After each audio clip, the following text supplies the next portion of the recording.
Au complexe scolaire Espérance, cette école pour élèves malentendants située dans la scène de la paroisse Notre-Dame de Fatima, il était question pour l'ambassadeur de la Norvège en RDC, Odd Molster, accompagné du chef de l'exécutif provincial du Congo central, Dr Gubban Ondongidi, de palper du doigt la réalisation des projets de construction de cette école pour Sourméoué sous la supervision du Fonds des Nations Unies pour la population. Abbé Jean-Jacques Diafouka, directeur des Caritas au diocèse de Matadi, explique les raisons fondamentales ayant milité pour la construction de cet établissement scolaire. Dans cette salle de classe, le gouverneur de province, Dr Gubban Ondongidi, l'ambassadeur de la Norvège en RDC et la représentante résidence intérimaire de UNFPA RDC sont écœurés par la triste expérience de deux jeunes filles malentendantes victimes d'abus sexuels dont l'une en est sortie avec une grossesse alors qu'elle n'avait que 13 ans. Pour l'autorité provinciale, le pouvoir public doit tout mettre en œuvre pour endiguer ces fléaux de violences basées sur le genre, surtout à la contre de cette catégorie juvénile vulnérable. La formation que vous êtes en train de prendre ici, c'est ça qui va vous rendre forte pour la suite. Il faut beaucoup de courage pour être ici,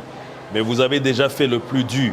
Et donc mon message aujourd'hui, c'est de vous demander de rester forte et de vous accrocher aux études.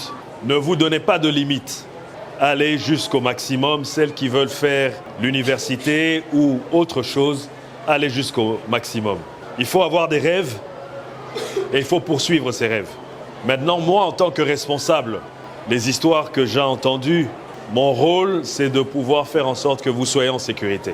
Et donc, c'est un argument de plus pour continuer de traquer toutes les personnes qui veulent vous faire du mal. Le même vœu a été émis aussi bien par le diplomate norvégien qui a réitéré la volonté de son pays à accompagner la province du Congo central dans cette lutte que la représentante résidente ad intérim de UNFPA. Bien avant de visiter d'autres salles de classe, l'autorité des provinces a encouragé les élèves malentendants à poursuivre leurs études sans désemparer. Bien après, les visiteurs du Congo central ainsi que le gouverneur de province ont remis des matériels didactiques et kits de dignité aux jeunes filles de cette école. Par ailleurs, la délégation s'est ébranlée vers la maternité de l'hôpital provincial de référence de Kinkanda où l'ambassadeur norvégien en RDC a suivi des explications sur la nature des travaux d'extension de ces pavillons avec bloc opératoire de gynéco-obstétrique financé par son pays. La remise symbolique des équipements médicaux et kits de dignité aux accouchés de cette formation médicale a sanctionné la fin de ces longs marathons.